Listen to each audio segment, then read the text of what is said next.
Today, I will teach you how to draw feathers using a single blue color pencil, which is an essential exercise for beginners. When drawing feathers, the first thing to note is their shape. It is straightforward, as you only need to draw the central shaft and then draw lines extending outward along both sides.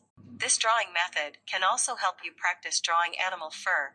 By doing this, you will become more proficient in drawing cats and dogs' fur in the future. After rubbing it with a tissue, you can start drawing some clear and specific lines. The lines we draw are created using a medium and sharp pencil, and we always strictly adhere to the gradual shading of the lines, which start from the center and gradually become lighter towards both sides. This is the key to this exercise, as it is common to use different pressure to create different shading effects when using color pencils. Once you have mastered this, learning how to use color pencils will become more manageable. Finally, take out a highlighter pen and add some small stars, and your feather drawing is complete.